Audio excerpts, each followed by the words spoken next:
Selamat siang. Jadi, pada kesempatan kali ini saya akan mewawancarai kakak saya terkait kesibukannya setiap hari. Sebelum kita memulai wawancara, saya akan memperkenalkan diri terlebih dahulu. Perkenalkan, nama saya Maria Delviania. Saya salah satu mahasiswa dari Institut Bisnis dan Teknologi Indonesia, Prodi Bisnis Digital.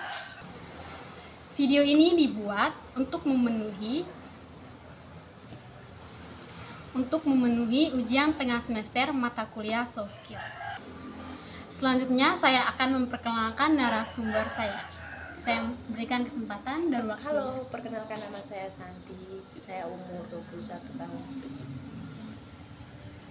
Karena pertama kali saya bertemu langsung dengan Kak Santi, selamat tinggal di Bali. Dan pada hari ini juga saya akan mewawancarai Kak Santi mengenai kehidupan sehari-harinya.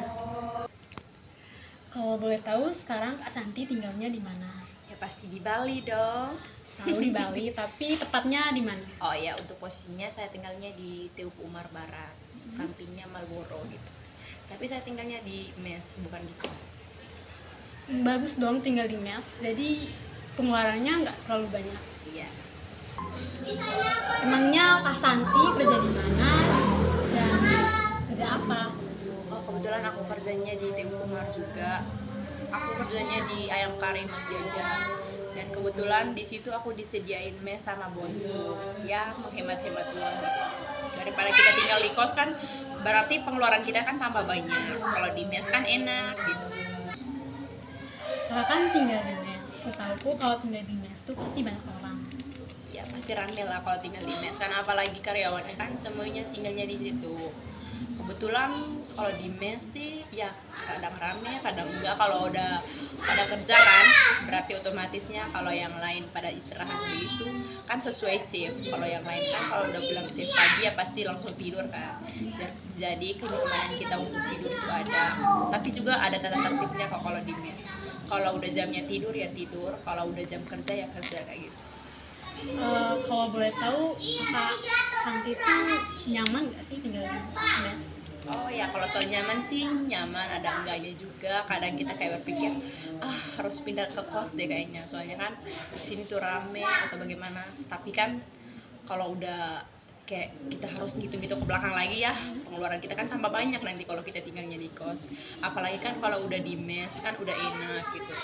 Di mes kan untuk yang kita pikirin paling kan uang sabun untuk keperluan kita. Kalau uang makan juga kan dari bos, kita ada uang makannya juga kayak gitu. Jadi pengeluaran kita itu kan tambah kayak sedikit-sedikit ya, paling kan hanya untuk keperluan kita di bedak atau apa gitu. Kalau yang soal lain-lain kan nggak terlalu banyak. Oke lah. Kita kan udah ngomongin kehidupan di mes. Selanjutnya aku mau nanya nih kehidupan atau kegiatan Kak Santi di tempat kerja. Oke. Kan Kak Santi ini kerjanya itu di tempat makan atau di restoran. Biasanya kan di tempat kayak gitu tuh biasanya tuh di pelayanan, terus kasir, di produksi. Oke, untuk mengenai itu saya potong ya. Kalau bagian kerja, kebetulan kalau di saya ya, kalau di kita kan, kalau saya kadang saya di kasir.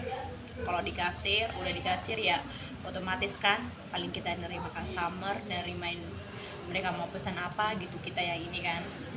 Selain di kasir juga kadang di kasir, kalau udah di kasir ya pasti kita bantu-bantulah teman-teman yang masih ini kan, masih dalam, kalau di tempat kerja kita tuh ada sistemnya platingan atau sesuai dengan SOP-nya kan kerjanya apa gitu. Banyak lah kita juga bisa bantu anak produksi bagaimana apa yang kurang gitu kan. Jadi kerjanya itu kayak merangkap gitu ya. Bisa di kasir, bisa di pelayanan, bisa di produksi. Tapi tergantung sih, kalau misalnya rame berarti stay di kasir terus, nggak bisa berpindah-pindah. Tapi kalau misalnya lagi sepi atau bagaimana kan otomatis kita bisa ya lah bantu sedikit-sedikit biar selesaiin ininya. Oh ya Kak Santi, kalau boleh tahu ada nggak rasa nggak nyaman gitu di tempat kerja ataupun di mes, atau rasa nggak nyaman sama teman-teman di mes ataupun di tempat kerja? Kalau soal kenyamanan itu kan tergantung ya. Kadang rasa nyamannya iya, kadang enggak. Kadang kayak kalau misalnya ada yang kayak ini ya, kayak nyindir-nyindir gitu kan. Kadang orang kan baik di depan, munafik di belakang gitu. Ya ya itu yang bikin kita kayak mending hari ini aku resign deh atau mau apa. Tapi ketika batin kita itu diuji, selalu diuji kan, mungkin kalau kita pindah tempat kerja juga kan belum tentu kan tempat kerja yang sekarang dan yang lain itu nyaman yang sama. Semua tempat kerja itu pasti adalah hal-hal buruk yang bikin kita menjatuhkan kita kan, tapi kita harus kayak menguatkan batin kita untuk selalu bertahan karena kepentingan dan tujuan kita itu adalah kerja dan kerja. Itu hanya itu aja. Berarti Kak Santi itu orangnya nggak terlalu mendengarkan omongan orang. Kak Santi itu bertahan gitu mencapai tujuannya Kak Santi, nggak terlalu apa sih ngomongin orang yang nggak relate tentang Kak Santi. Kak Santi nggak dengar. Karena kan kita tahu kalau kita selalu mendengar apa yang mereka ceritakan, berarti hati kita kan akan dirasuki rasa takut ya, rasa takut, terus banyak hal yang kita dapatkan kan. Tapi kalau kita selalu bertahan, selalu kayak meninggikan kekuatan batin kita untuk selalu bertahan kan, tanpa harus mendengar orang lain, kita harus cuek bagaimana. Yang paling kita berdoalah kepada Tuhan, oh tujuan kita di sini adalah kerja, bukan mau menyakiti orang lain, bukan. Itu aja.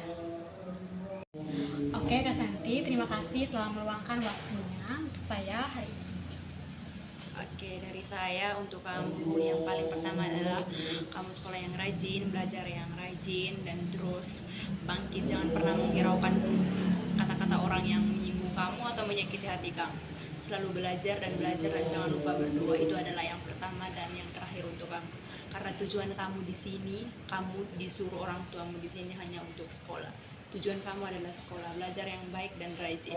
Jangan pernah berhenti gara-gara omongan orang lain ataupun hanya hal-hal sepele. Selalu bangkit dan semangat, oke?